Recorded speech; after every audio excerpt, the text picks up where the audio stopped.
Hi, welcome to the Product Momentum Podcast, a podcast about how to use technology to solve challenging technology problems for your organization. Hey, Sean, how's it going today?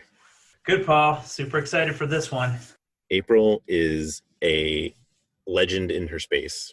I think she owns the word positioning. I think so too. I think there's not many people talking about it. I didn't learn about it in the way that she means it really until I started preparing for this interview. I'd heard the word and it's bounced around and assumed to be a certain thing by a bunch of people. And I'll be the first to admit that I was one of those that were in the misconception camp, lumped it in with some things that it wasn't. She wrote the book, obviously awesome. It's all about product positioning. She's got some great insights and feedback for us. She links in how positioning relates to motivation. She talks about marketing pixie dust, which I love, that whole segment. Quote of the pod. So if you got a little time on your hands this morning, this is a good one to buckle up and listen to. I can't wait for our product people to listen to this. Let's get after it. All right, let's do it. Well, hello, everybody. We're super excited to be joined by April Dunford today. April is a positioning consultant, entrepreneur, board member, angel investor, and advisor. She's built 25 years of expertise as an executive in a series of 7 successful technology startups, 3 global tech giants. She's launched 16 products as an executive, as a consultant, and she's assisted on dozens more. She's an international keynote speaker on the topics of positioning, market strategy, and new product introduction. Her goal is to help marketers, entrepreneurs, and sales teams do a better job of positioning innovative new products so that customers find them obviously awesome. April, welcome to the pod. Hey, thanks for having me. It's great to be here. Excellent. What's on your mind lately? How are you influencing the folks who are following you, and what have you found new and exciting in the product management community lately? I'm influencing people all the time. New and exciting in product management. I don't know. Lately I've been having an interesting time hanging out with the product marketers. I think there's an interesting thing happening right now. I think product management is sort of becoming hip. Do you find this? Like, it's cool now. It's coming into its own for sure. And so the more people are thinking about product and doing stuff around product, the more I'm hearing product marketing as a thing, which warms my heart because I think of myself as a product marketer. That's kind of where I got my start. Mm-hmm. And so for the longest time, I didn't feel like there was kind of a community around product marketing. There were product marketers, but they were all kind of spread out all over the place. But yeah, lately I'm hearing a lot about product marketing. So that's kind of neat. Excellent. One thing that I noticed in the very early on in your book, I've watched many Mind the Product keynotes and several of your own keynotes. Just for the record, I've never spoke at Mind the Product. And if you're out there, Mind the Product, why? Why don't you ask me? You should. Excellent point. Sounds like something we need to shameless self-promotion. That's good. It's on my list. At some point, I'm going to have to make the case. I'm going to have to find these people and pitch them. Say, look, you should. Why not me? I did want to ask you, after having watched all those keynotes and read your book, I found one sentence stick out in my mind that I wanted to dig in on. You asked rhetorically whether the world needs another product positioning book. And I don't see this topic talked about very frequently in the circles that I travel, and that might speak to the circles that I travel in more than anything else. But no, it's true. It's a weird esoteric topic for sure. Well, help us understand, as a product manager or product owner, we're embedded in Agile, in Scrum, in UX day to day. How do you get somebody immersed in product positioning?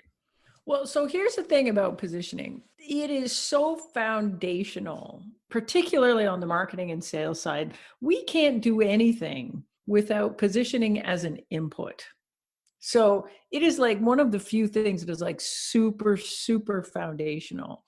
But it's almost so foundational that, we either think it's been done already, or we think, things like market category, like, we're just in the market category we're in. Like, how could we be anything else? And so people aren't actively out there trying to do positioning, at least a lot of folks in marketing and product, because they think it's either already been done or there's nothing I can do to it anyway. Like it's all kind of default, and nothing could be further from the truth. And so you see it more on the startup side, because in tech startups in particular, bad positioning is a root cause of a lot of startup failure. And a lot of really successful startups have an interesting story where at some point something clicked, they did a repositioning, and that's when things started to take off. But even there, like, they're not actually conscious of, that thing they were doing when they were monkeying around with what are we and who do we sell to and why do they love us. They're not even necessarily conscious that the word you put on that is positioning. So when I started talking about positioning, nobody wanted to hear about it. Like, it was kind of like, wait, what? We know how to do this. And so I had to spend a lot of time kind of, taking people along this journey where I'd be like, hey, so, this concept of positioning, it's not new, right? And I was like, right. We know how to do this, right? Well, actually, no, we don't. Yes. One of the things that you talked about in one of your talks recently was it's almost easier to talk about what is positioning by telling you what it isn't. What isn't positioning? Yeah, so here's the thing. Like, it's super misunderstood, positioning, like so misunderstood that even if I were to take, a dozen vice presidents of marketing and put them in a room together and say, define positioning, we would get a dozen really different definitions. So most of the time people will tell me, well, I know what positioning is. It's messaging. It's just messaging. And I'm like, nope. Actually, messaging comes from positioning. Like, you need to have positioning first. And they'll say, oh, well, it's just like a tagline. No. How do you write a tagline if you don't know positioning? The one that really bugs me is when people talk about, and I get this all the time, where they'll say, oh, yeah, like brand positioning. And I'm like, no, actually, there's branding, there is positioning. And those two things are completely separate. And I would argue, how do I know how to brand something if I don't understand the positioning? So that's how foundational this stuff is. Positioning essentially defines how your product is uniquely qualified to be a leader at something that a well-defined set of customers cares a lot about. It encompasses what's the market category that we intend to dominate, what's our customer segmentation, or who are we trying to sell to, what's the value proposition we've got to sell to those folks versus who exactly is my competition. So that's a lot of pieces to come together, but I need to figure those out first before I can do messaging, before I know what my branding can be, before I can write a tagline. All that stuff comes after we figured out the positioning.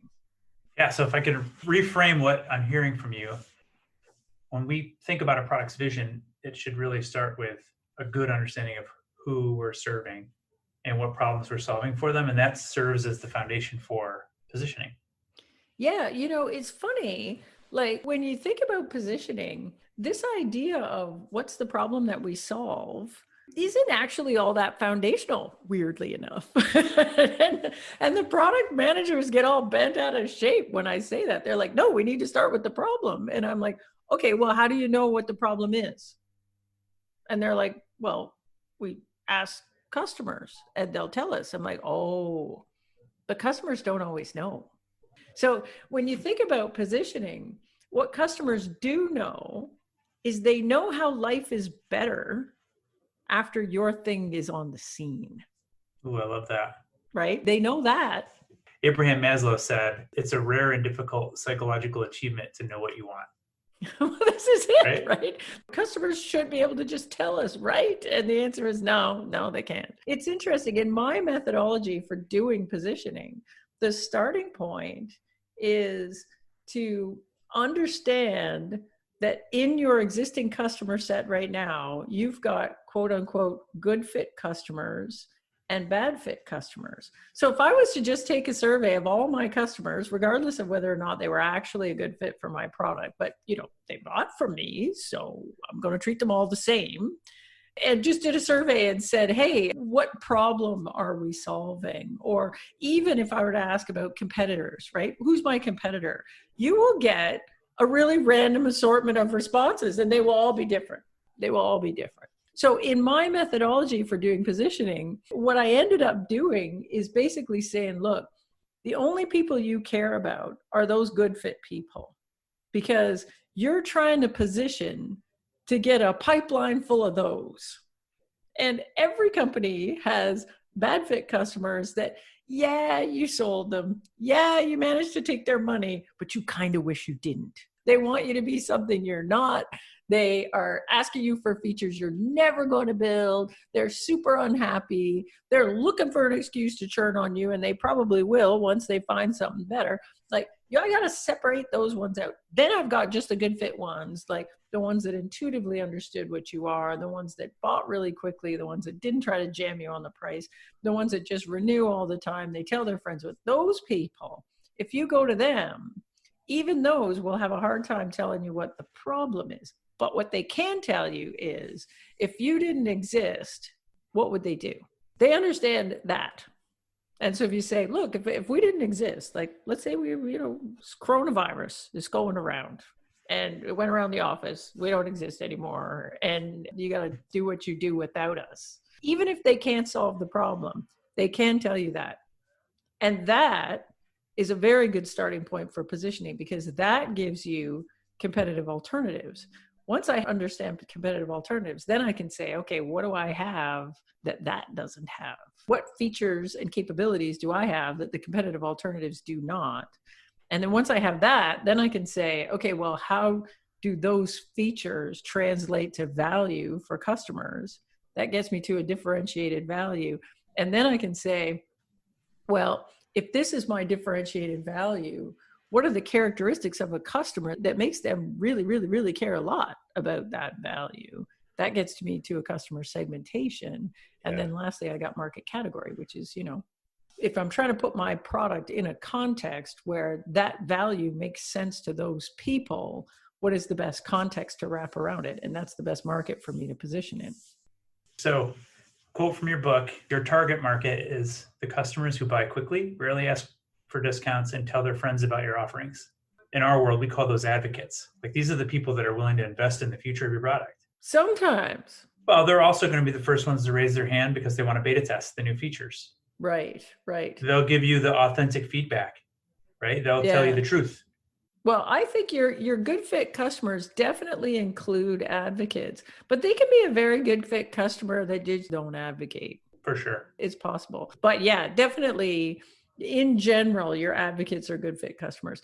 The only time where they're not is sometimes you have these very, very enthusiastic customers that you'll starve to death if you just sold to them, because they don't actually have any budget or money. And I love that. So you have to kind of factor in the needs of the business and, where you got to be. And good fit means it's good fit for everybody, not just for them.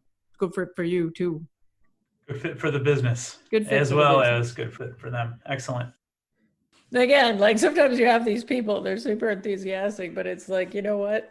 I'm sorry, but I must fire you because you cost too much money. Yeah. I think we're talking about really a segmentation.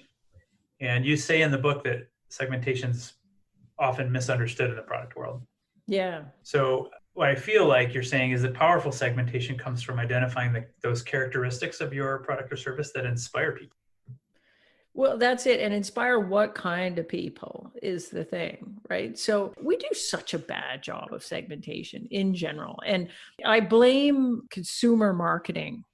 Like that's what I blame marketing school for this, because I didn't originally go to marketing school. Like I have a degree in engineering, but later I took a bunch of classes in marketing school, and all the examples and case studies and everything that I learned in marketing school was very consumer packaged goods oriented. And therefore, when they talked about segmentation, it was always this really broad brush kind of, demographic stuff, like males between the age of 20 and 30 that live with their mother, like things like this. And, how much money they made and where they live. And, what I always found was that in B2B, I was selling technology to businesses. People would have a tendency to try to do the same thing with businesses. So they would use firmographic information instead of demographic. So they'd be like more than 1,000 employees in North America, blah, blah, blah. But as the vice president of marketing, that wasn't enough for me to build campaigns, because generally firmographic information just doesn't go far enough to be a really actionable segmentation. And by actionable, I mean, I could build a list and I could do a very targeted campaign just at those folks. Like if you were to come to me and say, April, build me a campaign to go get Fortune 500 companies, I'd say, I have no freaking idea how to do that, because those companies have absolutely nothing in common except their size. Right. Now, I worked for a company once where the guy told me that the target market was Fortune 1000 companies. And we did this very specific software for business analysts. And I said, well, wait, do all Fortune 1000 companies have business analysts? Like business analyst being somebody who's project managing an internal software development project. I'm like, what if I'm a mining company? Surely I don't make software. And then the guy says, oh, no. Yeah, we take those ones out, like natural resources, whatever. We take those ones out, not those. And I'm like, well, okay, so hang on. What about if my business is software? Like I'm IBM, I'm in the Fortune 1000, but like I never heard of you guys. So you sell to them. And no, if your business is software, you do something different. So they don't have business analysts. So no, we don't sell to them. And I'm like, okay, well, let's say I'm smaller than Fortune 1000. Say I'm Fortune 2000, but I do a ton of software and I got lots of business analysts. Would you sell to them? And the CEO goes, yeah, we probably sell to them. I'm like, okay, so just admit it. Company size has nothing to do with your segmentation, like absolutely nothing. And what's crazy is when we did the analysis, so we went in, we looked at the really good fit customers, and then we interviewed them, and we were trying to find out what do the good fit customers have in common. And it was true that they fell within a range in terms of size, but the thing that was really indicative of being a good fit was we consistently heard this over and over again, as they said, you know, you guys really help us build software if we have distributed development teams. Oh, I said, why do you have distributed development teams? And it was 50-50. They either had distributed development teams because they had acquired companies that came with dev teams, and that's why they're distributed, because they got multiple offices that get built through acquisition, or they had distributed development teams because they had outsourced a bunch of development offshore. So now you come to me and you say, April, build me a campaign, not for Fortune 1000 companies, build me a campaign for people that do a lot of offshoring. Oh, I can sell the heck out of that. I can build you beautiful campaigns for that. Do you know there is a magazine, at least there was back then, called Offshorers Weekly? And you could buy a full page ad for $5,000, and I generated hundreds of thousands of revenue with just that thing. Why? Because it's highly targeted, because I really understand who my segment is. But you tell me go build something for Fortune 1000 companies, I'm like, I don't even know how I would start that. Love it. So that's the thing. Segmentation has to be specific enough that I can actually go do something with it. If it's not specific enough for me to go do something with, then it's just, you know, we're just talking, Fortune 1000 companies. It's not useful to anybody inside the organization. I want to pivot slightly because I think we're on to a tangent that I've been curious about since we chatted in our call earlier before the recording. And you had mentioned something that I thought was so cool and controversial that I wanted to ask you about it here. And I think you said, and correct me if I'm misquoting you, I think you said that product market fit is a myth. Yeah, it's not a thing. It's just not a thing. So there are a lot of people who might disagree with you. And I think that, you know, there is an industry around finding product market fit and segmentation, using those practices. Why is it that you said what you said? And if you could elaborate on, you know, how we interact with those people and how they think, what's going on with that? I think her actual words, Paul, at least in the note that I saw, was that she's ready to rage on PMF. I do have a bit of a hate on for product market fit as a concept. So here's the thing.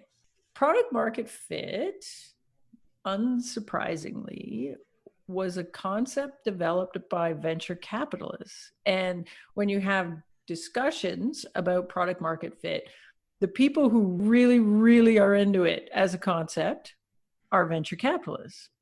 Now, I think I know why.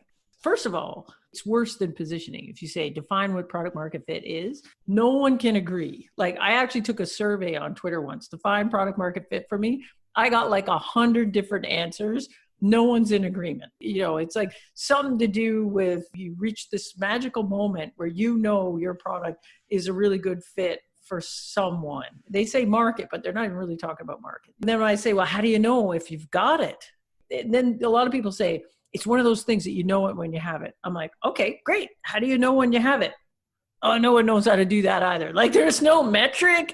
So I got to think we're not in agreement on what it is, but I'm going to know it when I got it, but there's no way to measure it. And then the next thing people will tell you is, but you can lose it. And then you lose it. So it's ephemeral because things change and stuff. And so then you can lose it. And I'm like, okay, so I got to think like, how is this a useful concept for anyone? Like, should I be striving to get it? And how do I strive to get it if I don't know how to measure? I'm getting closer. So there's all this stuff. Now, here's what people are in agreement on. They're in agreement on what happens after product market fit. Because I asked this question on Twitter. I said, define product market fit. I got 1 million different answers. And then I said, what do you do after product market fit? And something like 87% of the 1,000 responses I got were the same. And they basically said, product market fit, once you know you got it, you can put your foot on the gas in terms of growing your business. Because you got this fit thing figured out and you're done thrashing around and pivoting or whatever. And now you get to this product market fit stage, and that's when you're going to go hire a bunch of salespeople, just pour gas on the fire. That's what everyone says, pouring gas on the fire. Great, I said. Now, here's my problem with it. I'm the person, like I'm the vice president of marketing. You're going to come to me and say, vice president of marketing, we got product market fit. Gas on the fire. Let's do it. Crank up those marketing campaigns and let's just go grow like crazy. And you know what's the first thing I'm going to ask you? What? I'm going to say, product market fit. What market? Do we know what market? Let's define our customer segmentation. Do we actually have a customer segmentation? Because I cannot put my foot on the gas if I don't know who I'm trying to sell to. And 9 times out of 10, companies that come to me and tell me they have product market fit cannot give me an actionable segmentation. If you can't give me an actionable segmentation, we cannot scale in marketing. We just can't. I don't know it until I figured that out. So here I am, product market fit. Is it a useful thing?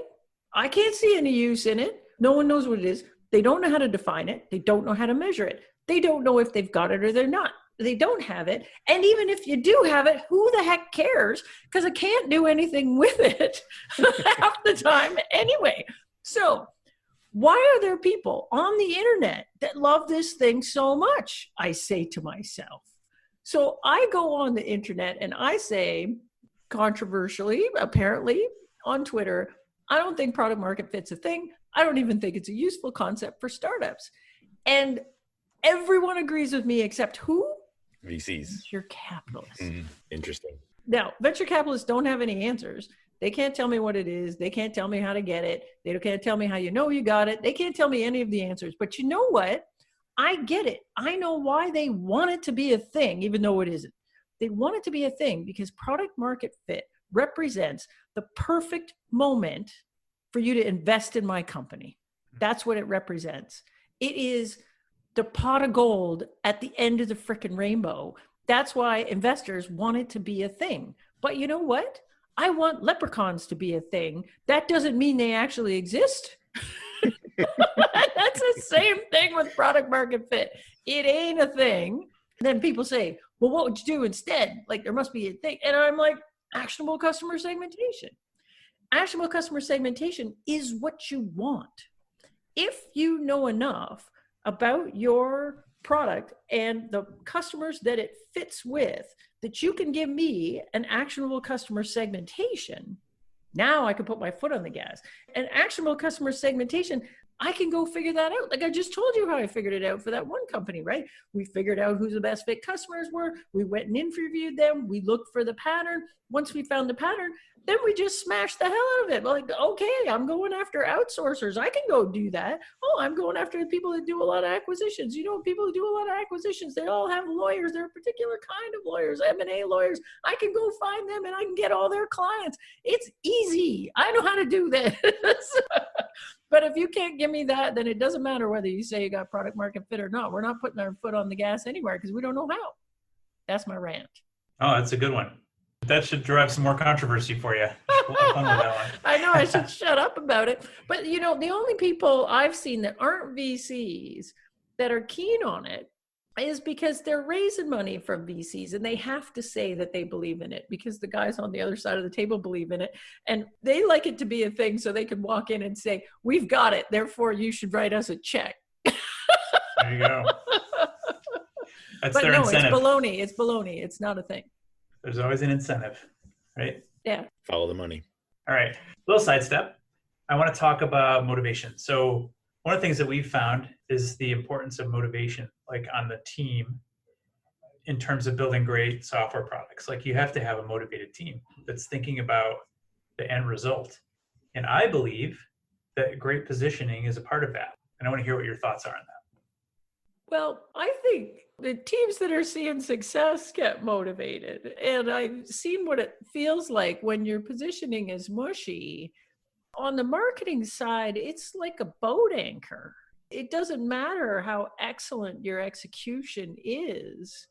You're limited by this crummy positioning. It's like garbage in, garbage out. Like if all my inputs are kind of mushy and bad, you know, there's only so much marketing pixie dust I can sprinkle on that to make it go better. And so in my teams, I found that once we got real sharpness around the positioning, then everything just felt easy. It was like running downhill all of a sudden. Whereas when things were mushy, it was kind of like wind in our face. And we're just like, why is everything so hard? But you get this magic moment where you're like, okay, we know exactly who we're going after. We know exactly what our value proposition is. We know exactly what our turf is. We know where we can win and where we can't. And that's where all the good marketing happens. And it looks like magic from the outside. It feels like magic on the inside. So I don't know about team motivation, but I know that when the positioning gets really sharp, then all of a sudden everyone on the team is full of great ideas about how we're going to go and drive a bunch of business. And that is a very cool thing. And everybody wants to be in the middle of that. That's where I was going with this. When you have clarity around who you're serving and you can see the people that you're serving being inspired, that just leads to creativity, motivation, innovation. Yeah. Success begets success, right? Like you start doing some stuff and it starts firing like, ooh, that's what we're all in it for. Cool. Quote of the day, by the way, maybe the marketing pixie dust. Yeah, I love that's that. what everybody wants, magic. They're like, just wave your marketing magic wand at this crummy thing, would you? Hack me some growth hacker. Yeah, sure. I am learning so much just from talking to you these past couple of minutes. I have one more curveball for you, though.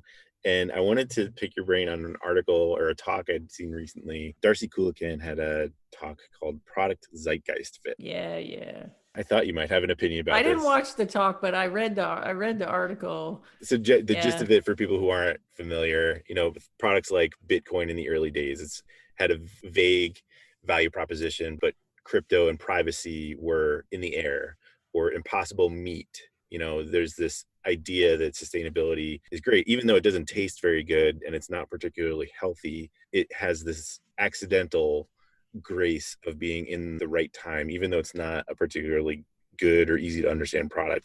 Is there such a thing as accidentally succeeding at positioning? Well, yeah, for sure there is. Like there are lots of examples of companies that did a very good job of positioning without being super deliberate about it, but they managed to get it done anyway. So that absolutely happens. Here's the thing, like I do believe in trends. When I read that article, I was a bit like, I'm not sure about the definition of zeitgeist or whatever, but I do believe in trends, and I do believe in the ability to surf along with a trend and have that make your stuff seem sexier, which makes it easier to get press, which puts you top of mind with buyers, and it can become an accelerant to good positioning. It's not positioning in its own. Like you're still going to have to position in a market category in order to be that people understand what you're all about. But if you can loop in a trend and get at this sort of intersection of here's my product, here's the category, and here's a relevant trend, then there is some fire magic that happens when you get all those things working together.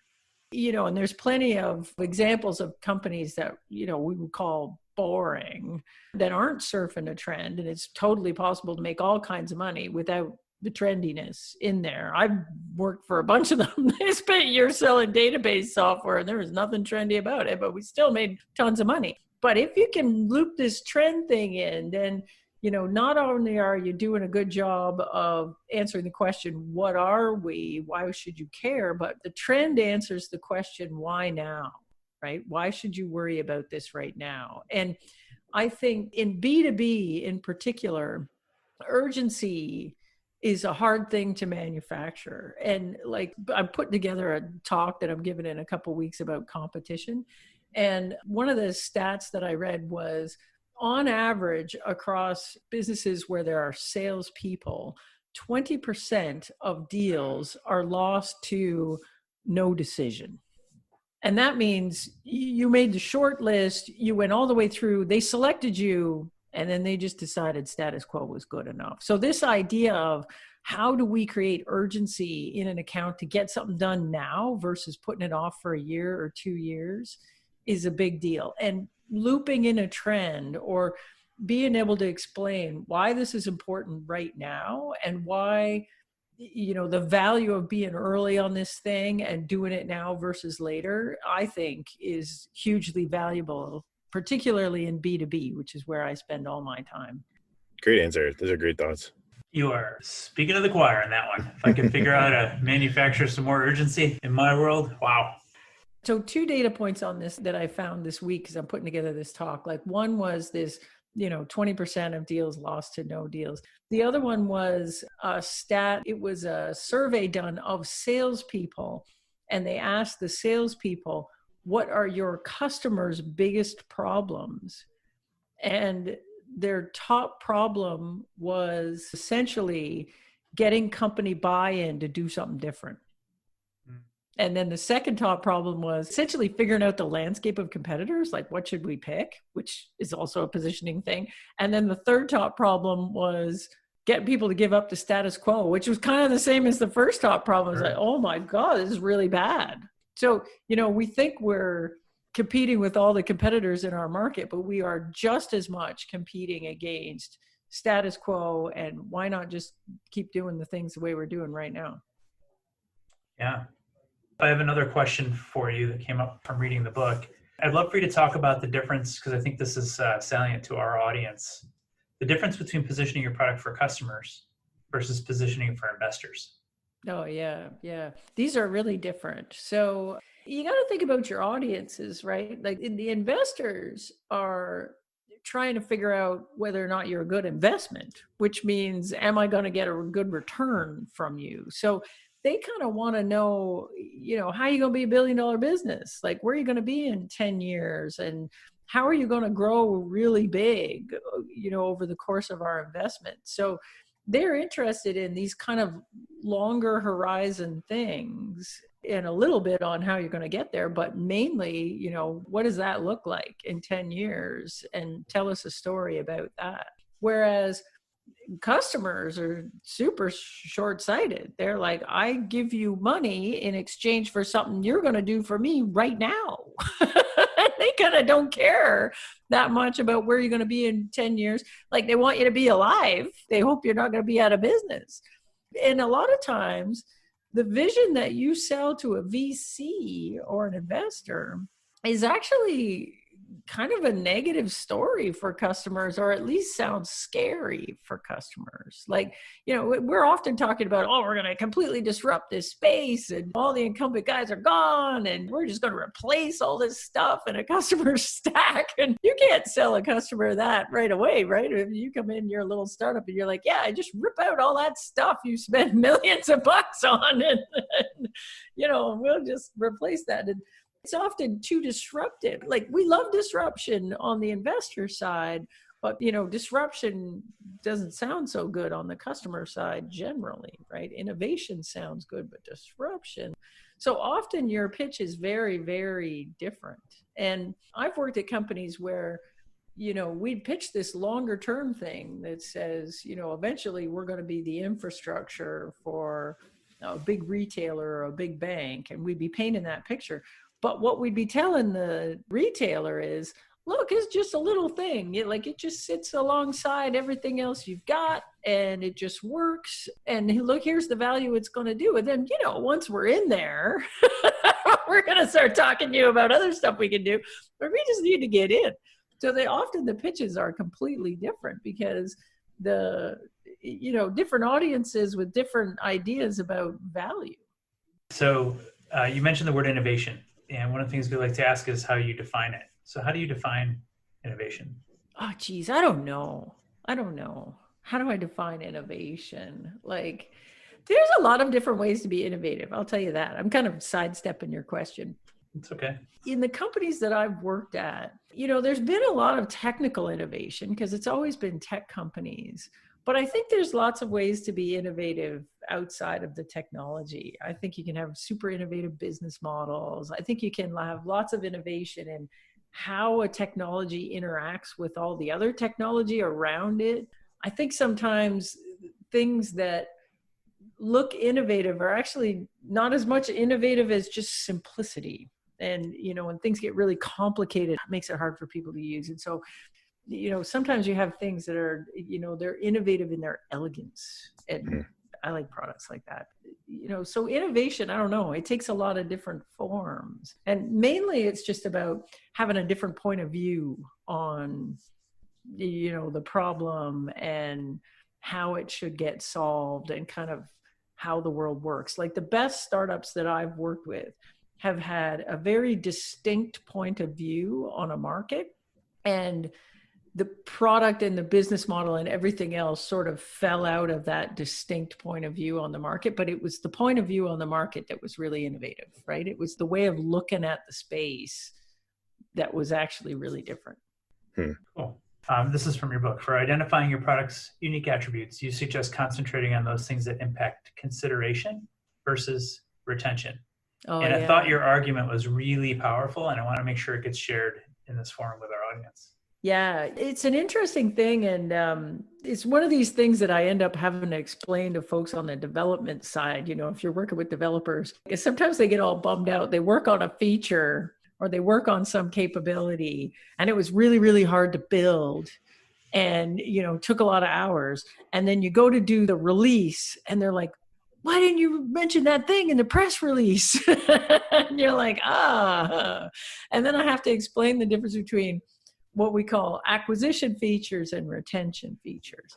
So there are some features that you have in your product that I just can't use them in a sales pitch. It doesn't actually get you over the line to buy something. But once you're in the product and you experience it, then it keeps you there. And so they're important features. I just can't necessarily sell them up front. So they end up being things like, a lot of the stuff we do around user experience and customer experience in a product needs to be experienced before you actually get the value. And I can say, oh, it's a beautiful experience, but, everybody says they have a beautiful experience. And, it's one of these things that until you've been using it all the time, you don't actually get it. The other one I get a lot with startups is they'll say, you know what, one of our unique capabilities is customer service. Like, we just love our customers to death and we were really responsive in support and we never let a customer down and all that kind of stuff. And again, it's really hard to sell that. That is a retention feature, not an acquisition feature, because even companies with truly horrible customer support say their customer support is great. Like, I've literally never worked at a company that thought they had bad customer support. Everybody thought their support was great.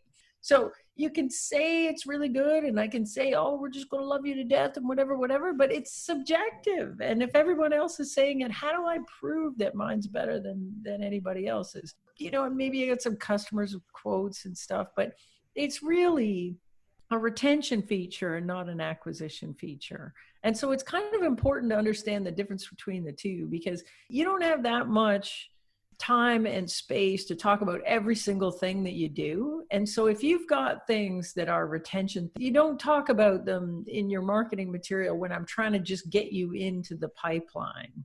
But it doesn't mean those things aren't important. They're super important. They're a big reason why people stick with the product, but they're not necessarily why you pick the product in the first place. April, it has been a pleasure talking to someone who is just so masterful in her field.